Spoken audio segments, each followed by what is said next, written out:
Hello. So I just dropped it. That's a great start. So today is day one of Tour de Fleece. And this is some beautiful merino silk blend in this gorgeous yellow, which I'm just hoping that the light comes in through the window and you can just see how gorgeous this is in the sun. Yes, yellow in the sun. Yellow and yellow sunshine. Woot! I might have to move though because the sun is like directly on my back and it's quite hot. I might have to move. And yeah, I'm wearing a cardigan because my arms are cold. My arms are cold, but my back is hot. It's fine. We'll make do. This will be chaos, okay? But I wanted to record my day one of Tour de Fleece. Woot! So, right. Pick this up. So what I've done is I was way overthinking it because I spun all of this and put this onto my support spindle, and I was way overthinking it because what I did was I was like, oh, I spun all my fibre and I only have 16 grams of this. However, am I going to apply it? I should have split it into two and spun it separately.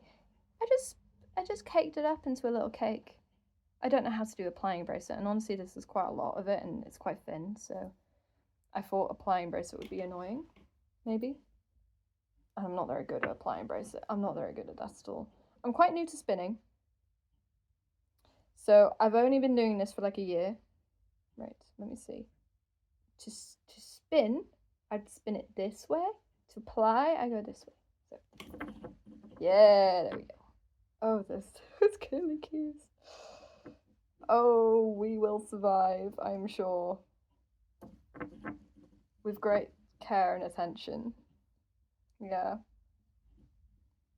I had an appointment earlier, so I sort of dressed a bit smarter and I wore a white shirt and all the rest of it. It didn't go well though. So I needn't have bothered. Well, it was still worth doing. It was still worth doing. Yeah, I had some bad news from my dentist, which is fun. But we're having fun here. Yes. We are. Absolutely. 100% having fun. And I'm not fighting these curly cues at all. No, never. I never battled a curly cue in my life. Never happened. Oh, we may have gotten ourselves into a bit of a tangle.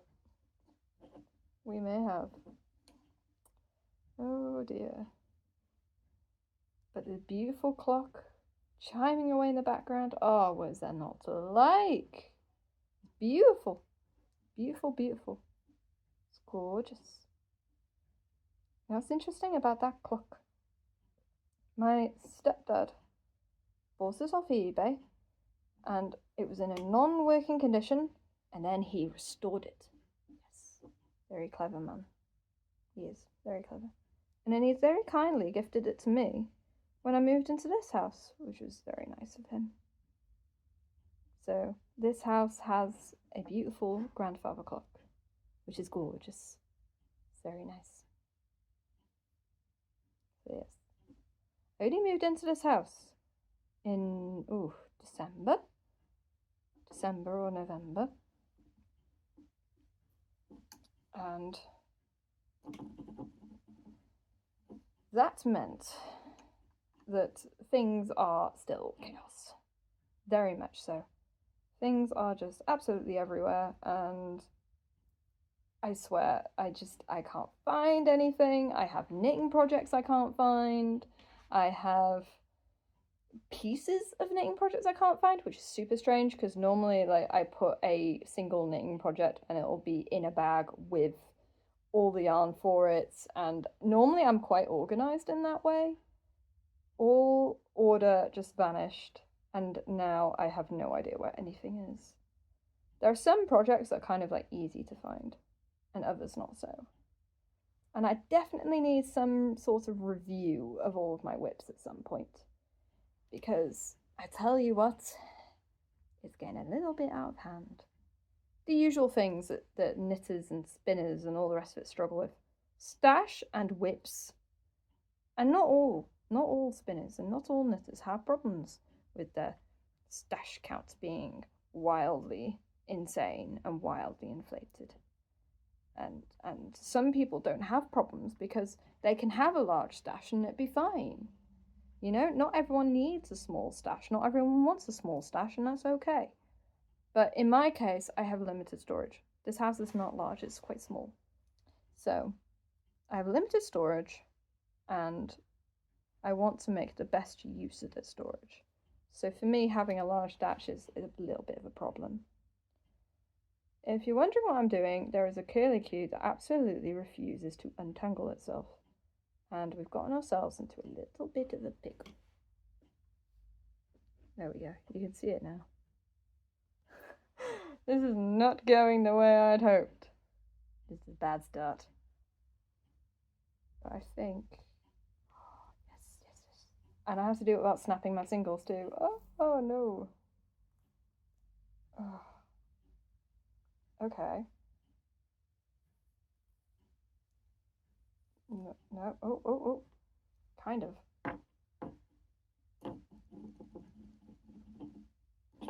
Ah! Oh. We're doing great. Oh, really? So, yeah, I'm a bit frazzled from just a bit of a stressful day. And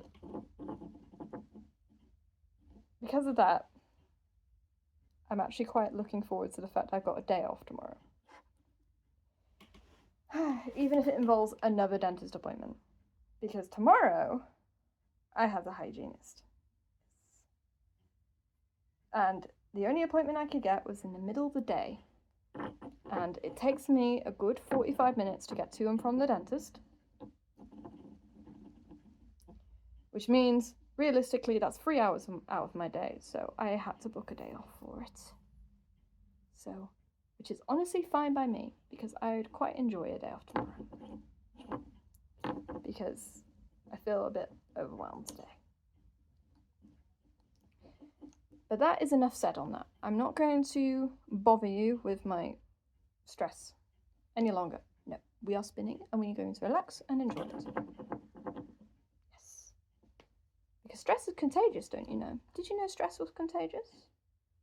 I can confirm stress is contagious. If you have one person that's stressed out and you have other people around that care about that person, then often, not always, but often, those other people will then become stressed as well.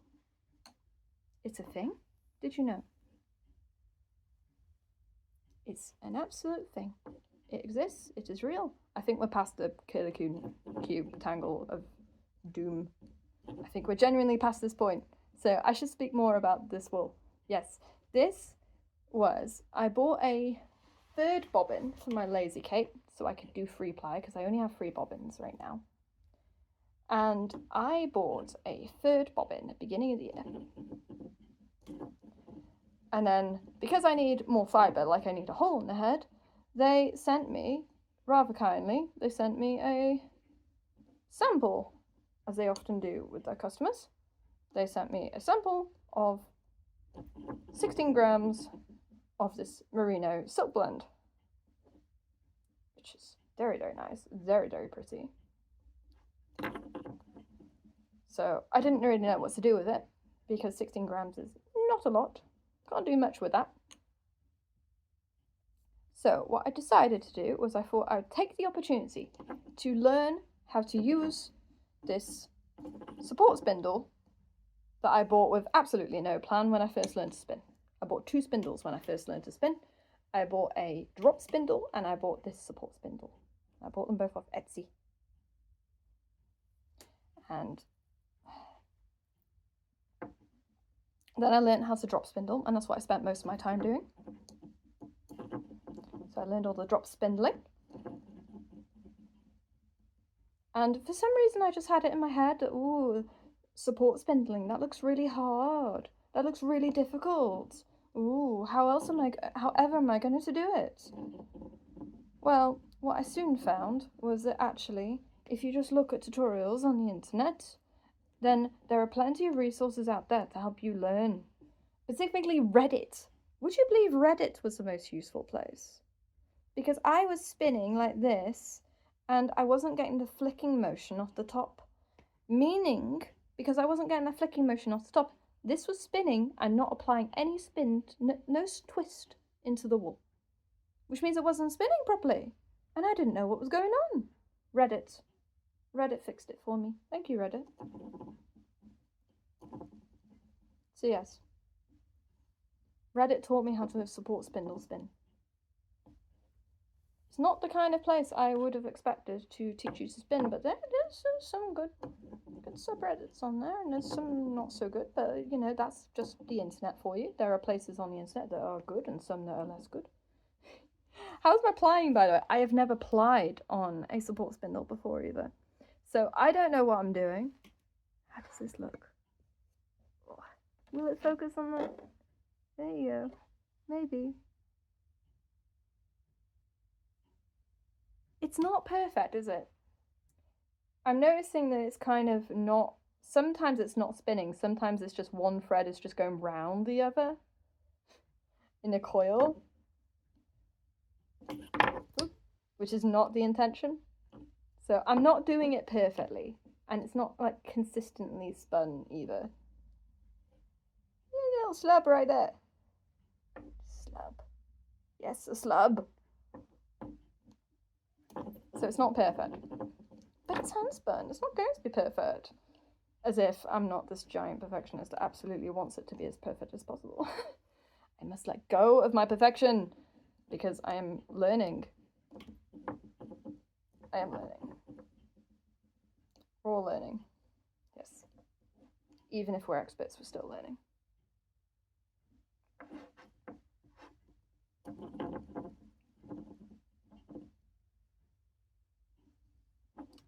Yeah, that's looking really good. That noise you heard? I have a glass out of frame so I can drink some water. During Tour de Fleece, you must hydrate. Just some sparkling water. So I can stay hydrated while I spin.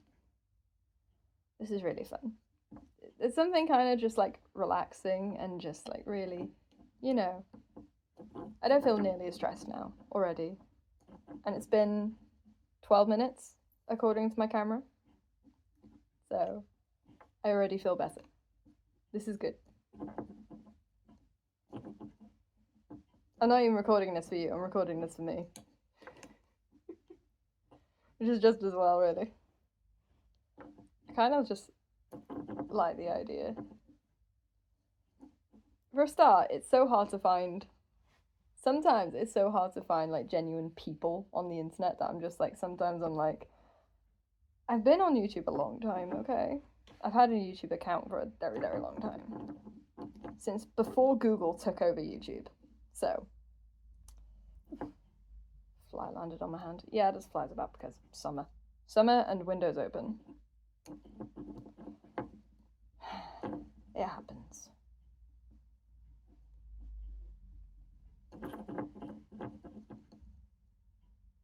Yeah, I think sometimes I'm like over applying it too. I'm not sure. I'm not sure. I'm not sure of anything. That's okay. Ah, so pretty, isn't it? And usually my grist as well. I should mention my grist. I should mention the technical details of the spin that I'm doing, like it matters. Because like I haven't made a total disaster out of it. I think it's not the worst, but it's definitely not the best. I think it's dairy average, dairy beginner energy, which is fine, because that's what I am, I'm a beginner. But the grist, I actually struggle to draft thick. I seem to like consistently spin quite thin. And usually my finished yarn, at least whenever I've used a drop spindle, which I've been doing for about a year, is literally like pretty darn consistent. It's really consistent, but kind of in an annoying bad way. Because it's always fingering weight, which means my singles are lace weight. So I'm consistently spinning lace weight singles, which is very annoying, actually. Because it takes ages to spin, and it takes ages to ply. And look how big this is for 16 grams. That's huge. You wouldn't glance at that and say that's 16 grams, but it is. I weighed it.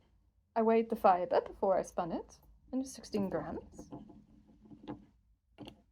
I even have a video with photographic evidence to that effect. Oh, I do? Because what I did before I started Tour de Fleece is I weighed everything. And I decided, yes, I'm going to weigh everything, and then everything will be very clear as to what I need to do, what I want to spin. And my original plan was to spin this before Tour de Fleece, but one thing just happened after another, especially the UK heat wave. I'm not going to spin during the UK heat wave. It's like 30 degrees and the house is like 35 because UK houses are built like ovens. And we have no aircon. In fact, the fact that we've had multiple heat waves in multiple years in a row has prompted me to buy a portable aircon unit. Which I don't have yet, but I will have soon. Because the fact of the matter is, I need to make this house habitable. And it's not just me, but I have dogs in this house too. They're not here right now, but I do have dogs in this house quite often. Most of the time there are dogs in this house. Not always, but most of the time. Which means I need it to be habitable for dogs. I need to make sure dogs are well looked after. And quite frankly, it was too hot for both of them. They're both lying on the floor and not demanding a walk. And not demanding a walk is shocking behaviour from those two. Absolutely shocking. One of them is 11. She's 11. And old dogs, of course, will feel the pressure from the heat even more. They'll feel the stress from the heat way more than a young dog.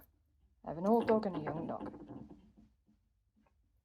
The old dog is 11, and the young one is 19 months. That's a heck of an age gap, let me tell you that. Not quite intentional, but, you know, these things happen. And I wouldn't change anything, they're both lovely.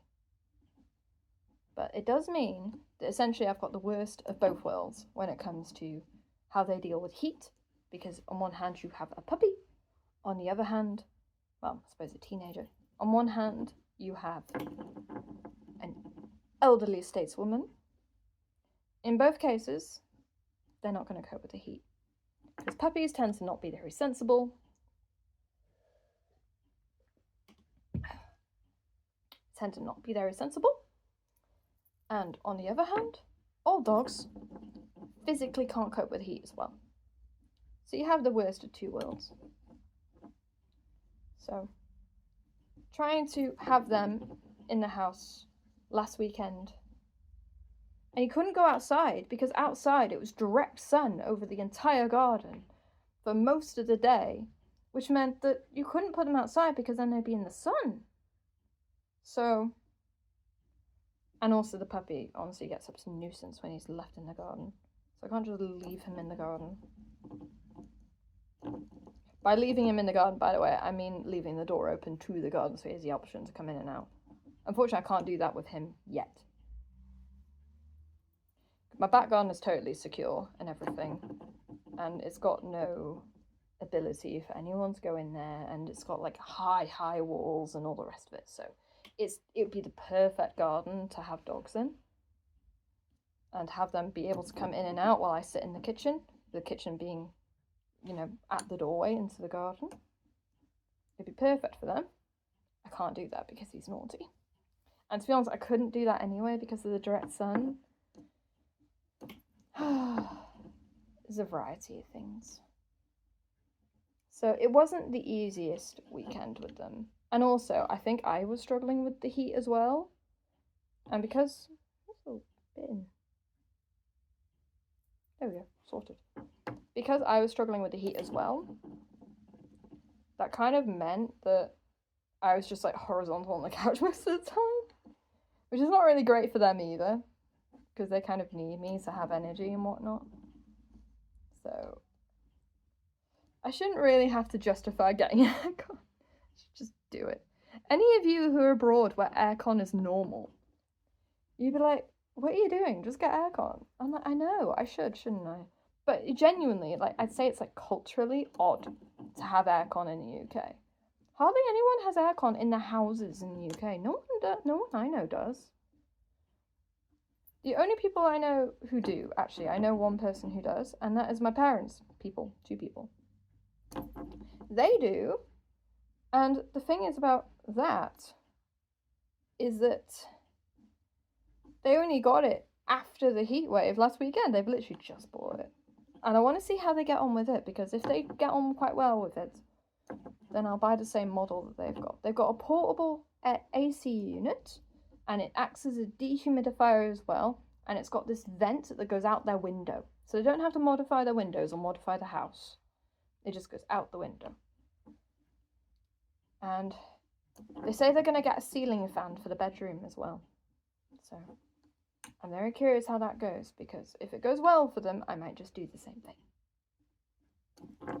Because I'd say the bedroom is probably the most critical. If I can just get one room in the house that's cool and kind of okay, then we can just kind of sit up there for the duration of the brief little heat waves we have. We don't tend to have like weeks and weeks and weeks of a heat wave. We'll usually just have like a few days where it's like utterly unbearable. So having like a permanent AC unit just for that seems kind of pointless. But being able to respond to that weather, I'd say would be pretty useful. And as I say, it's not the norm. I'd say it's only really like commercial buildings and stuff like that where you tend to find AC. And I say every car nowadays has AC. Not every car, but most cars have AC now. But I wouldn't say that it's common at all to have AC in your house. At all. I mean, most houses I know don't have any kind of vent either. Mine does. Mine has a bathroom vent. And a lot of sort of new builds have got bathroom vents, but most houses don't. Especially in older property. Because UK houses are built to stay warm. They're not built to stay cool. Quite the opposite. They're built to be as warm as possible. Which means they're ovens. They're little ovens. And my house is no exception. My house is like an oven. Have I just completely not addressed the absolute mess behind me? Oh, how much of that can you see? A little bit. Yeah. I was in the middle of a sewing project, and I made a good deal of progress with it, but I'm not very good at sewing, so mess was made. And I haven't tidied it because there aren't any dogs here, so I don't need to tidy it. Haha! I can be a slob for a day or two. Briefly, I can be a slob. No. You're not a slob if your house is messy, just be clear. I am joking. Your value as a person is not defined by the state of your house. Look at the mess. Look at it. Including Fly, that's literally flying in front of the lens just to spite me. And be like, look how dirty it is. I'm like, the house is clean, it's just messy. Okay, I've got the windows open because heat wave. So you have to deal with this random fly being super annoying and getting into every shot, and it's literally landed on my phone. It's right there.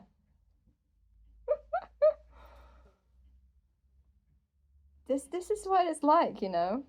If you don't edit your videos, which I'm not editing this one. I'm not. I refuse. Because I'm going to upload these way more frequently than my normal videos, so they're not getting nearly as heavy in editing because I need time to spin. How am I going to get time to spin if I spend all that time editing? It took me like 2 hours just to edit one of my normal videos. And I'm learning a lot about editing. I know the basics, but I don't know much beyond that. I know how to add music, I know how to do cuts. I'd like to do those like cool little transitions you see in reels, where they go like, duh, and then the scene changes. Or I've seen some because I watch a lot of like capsule wardrobe content and that sort of thing. I watch a lot of that stuff because I find it fascinating. And in some of those, you'll see like the lady will be like, she'll like hold up a dress to herself and it'll just like, whooah, and suddenly she'll be in that dress. Like, oh, I really like those kind of transitions. They're cool. I'd like to, I have a few ideas about how they're done, and I kind of want to try my idea before I Google how it's done, because I think that would be cool. I want to kind of test if the theory I have in my head about how it's done is correct. I've seen one with the flick of the fingers, and I've seen a few others. I've seen a few other examples. I've seen one where you like turn the camera, and as the camera turns, it transitions to the other scene. I've seen that too. That's cool. That should be quite easy to do, not gonna lie. But I think there's ways of doing it which probably look really jank, and there's ways of doing it which should look really smooth and seamless. And I suppose the question is, how smooth do you need to get to make it as convincing as possible?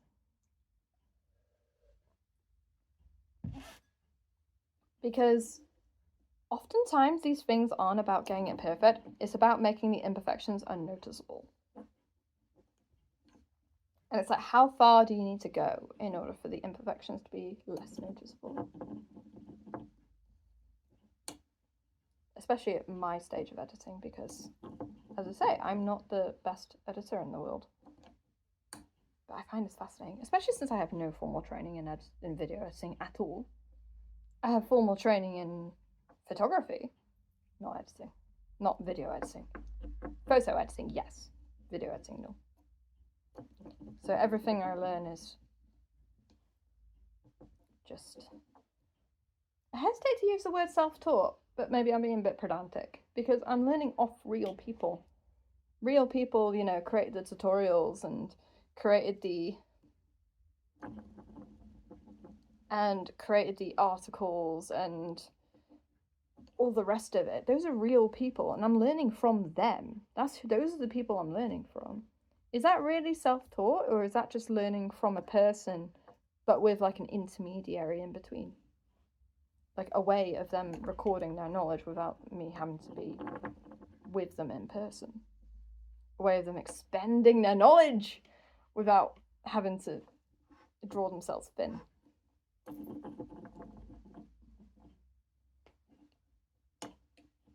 But I mean, that's kind of the beauty of like books and things as well as internet tutorials. Like, it's all wonderful. I don't want anyone to think that I hate the internet, because I don't.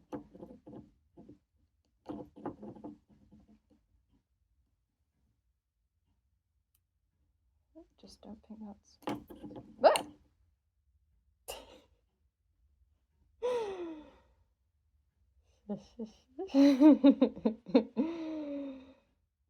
It's just gradually unwind it's sticking to my hands. Unwind the cake from... Oh my goodness. Okay. We're okay. We've recovered. Isn't that wonderful?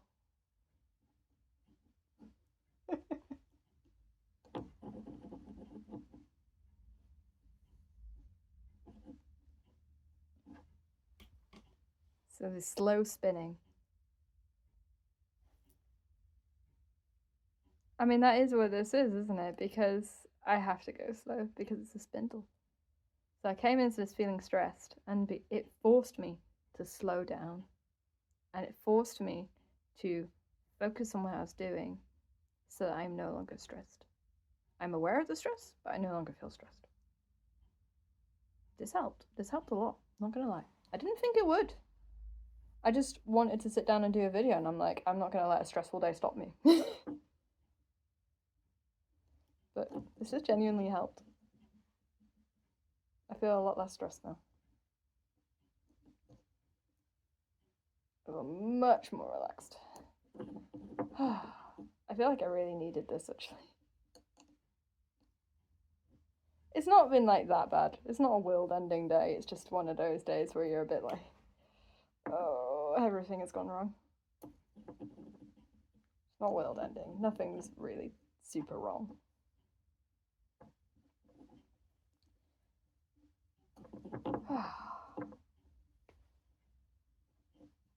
This is so pretty. I'm not sure how clear it is on camera. My fingers are in the way. Oh, that's great videography for you, isn't it?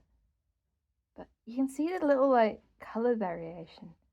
This kind of variegation I think is beautiful, where it's like variegated in the fiber, not necessarily in the hank on like a round.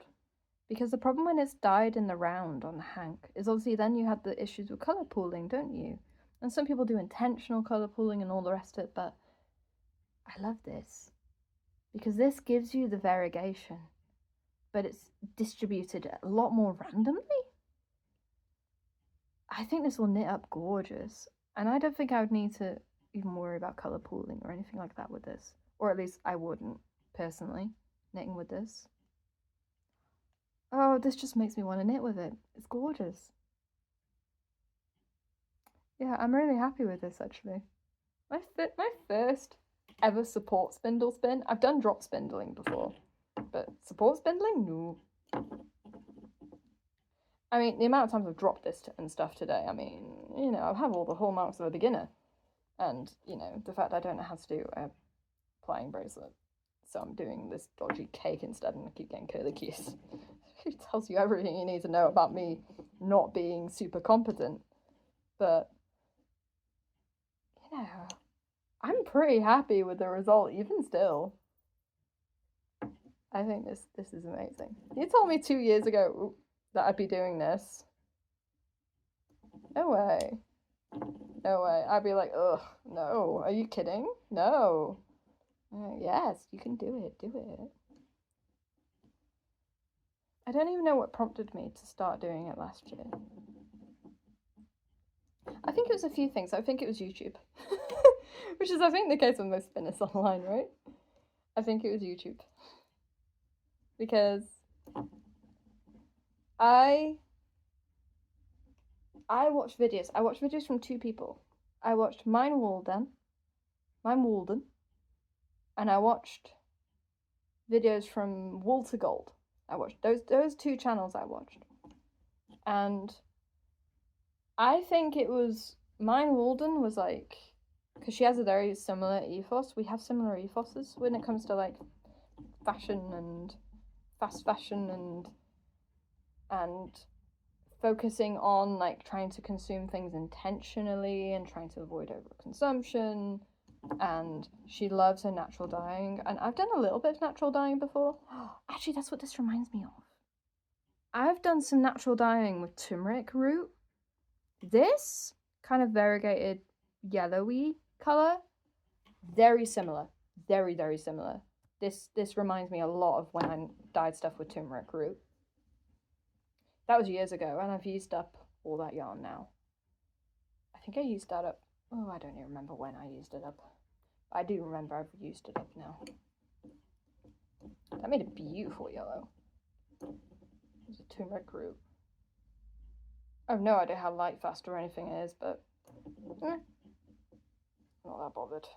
A lot of synthetic dyes aren't particularly light fast either. Some are, some aren't. I find reds tend to be reds and blues. No, mostly reds. Mostly reds. Not blues, reds. Reds tend to be the thing. Like if you have an old book and you leave it in the sun, chances are it's the reds that will go first, usually. But I mean, that's a different kind of like pigmentation and different kind of dyeing. And so I don't know if that has any sort of causation with wool and if wool dye will do the same thing. I don't know. I do know that obviously things have changed over time and light fastness has improved a lot in synthetic dyes. And I'm not here saying synthetic dyes are evil or anything like that. I'm not. In fact, I kind of want to try using them and see what kind of results I can get.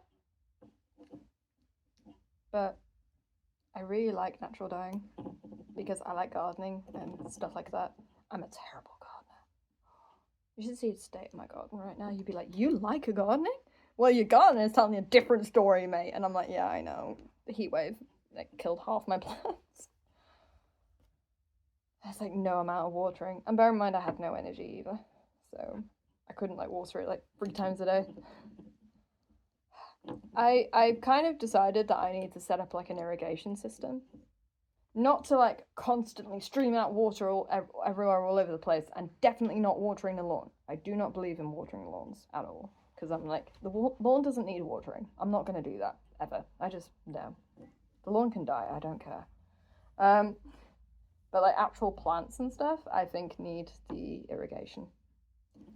That's good, so I can have kind of like target the irrigation to like those flower beds, and I think that would be quite good. I got some veg growing and stuff as well, so that could use it. But weirdly enough, my veg has actually coped better with the heat wave than the flowers have. There's probably a reason for that. I mean, I suppose part of it might be because the veg is largely in grow bags, while the flowers are all in ground. And maybe my soil hasn't done the best in this heat. I've got a bit of a clay soil going.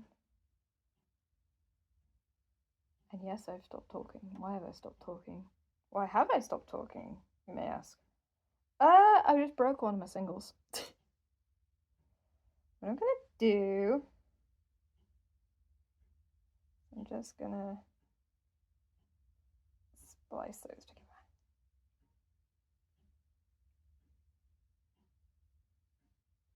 And also my hands are so warm that there's probably enough moisture on my hands to just do it.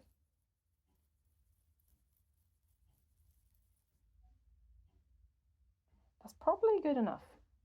I probably, because it's like pre-plying, I probably don't need to splice it that much, because it'll probably, the ply will probably help stick it together a little bit. I don't know.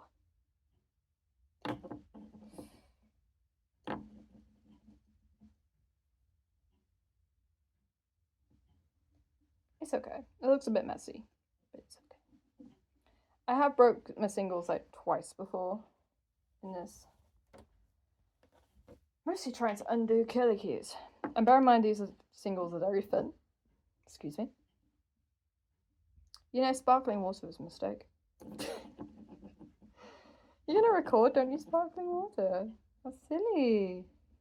Sparkling water is not the thing you want to be using. No, if you're recording. Just plain water.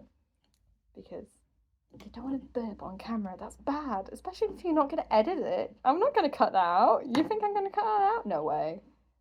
I don't have time today. I have a dentist tomorrow. Again. Hygienist. Whatever. And I'm trying to get them to book me an orthodontist too. So I have one of those horrible casts made of my teeth that taste weird. Apparently. I watched a video last night because I'm like super anxious about the dentist, okay? If you can't tell. I watched a video last night and it basically said something about, oh yeah, this has a very distinctive taste. And I'm like, that's not the kind of thing that I would have thought of. What do you mean it has a distinctive taste? Mind you, I can't smell ozone, so maybe I can't taste specific things either. Because I'm asthmatic? Asthmatic? Anosmatic? I can't smell ozone. Yes. Whatever big fancy word you have for that word, I did know the word once and now I do not know the word. Fun story, my mum loves cooking and she got COVID and her taste and everything is like totally fine. Except she no longer has any like response to chili. None. Zero. I don't know how or why she's like immune to it, but she's immune to it. So she adds chili to stuff. She adds chili to stuff and unaffected. She's like accidentally unlocked a superpower. So she adds like chilies to stuff and I'll go for a meal at theirs and Mum will be cooking and she'll be like, can you try this? And I'm like, I like it because I like spicy food. But my stepdad, I say to her, my stepdad will not appreciate it. He'll blow his head off. So, usually it cooks out a little bit though. So it's not that big a deal. But yeah, I like spicy food. I feel like next video I need some prompts. Some little things that I can talk about, little prompts. Maybe I'll find some questions that I can talk about. That's probably a good idea rather than rambling endlessly. Because I could record all day while this gradually slows down. And I think this has been a great talk, and I think it's been really relaxing and I really enjoyed it. And I hope you've enjoyed it. But I think I need to stop now, because otherwise I will sit here all day long. And whilst I probably will sit here all day long, my camera will overheat and stop recording and corrupt my footage. Yes, it will. It will corrupt my footage. So I can't have it record too much longer, or it will corrupt all the footage. Because that's what it does. It overheats, it stops recording, and all the footage is deleted. Very important that I stop the camera now, one way or another. And then I'll probably spend some time on my own doing some spinning. Plying. Not even spinning, plying. Because kind of what I want to do during this Tour de Fleece is I want to focus on finishing some of my existing projects. And if I finish my existing projects, then I can work on some of the other things I've got in mind. So I've got this, and I've got a black and green barber pole Corridel project. And then it's quite a big project, that. Well, big when you're on spindles. I don't have a wheel, so if I had a wheel it'd probably be easy, but I don't, so spindles. And I have a project where I want to put together some like 2 different yellows and do my first ever free ply.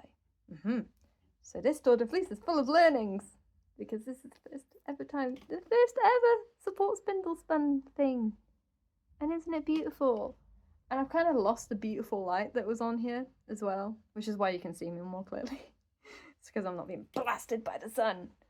But I do think that I should stop now. I should stop, have some dinner, maybe do a little bit of this in the evening, and then I shall return to you tomorrow. Yes. Goodbye. And that is it for the end of the video. So now it's the Webring. The Webring simply is a link to other channels that you should check out. Many of them tiny. Not all of them, but many of them very small. So, this week? No, because I uploaded yesterday. Not this week at all. Today, tonight, at 11 PM, my goodness. Back to Blighty. Fantastic, fantastic Tour de Fleece videos. And look at this, an actual video on preparation, on actual proper preparation, unlike the video that I did, which was pure chaos. My video is pure chaos, and I have far too much fibre stash, and it's just an existential crisis. That is what that video was. But this is a proper one. This is a proper Tour de Fleece prep video that you should absolutely watch. And look at this. Tour de Fleece days 1 and 2. 169 views. That is not enough. That is disgraceful. Go, watch it. Her videos are fantastic. Go. And now I shall leave you. Goodbye.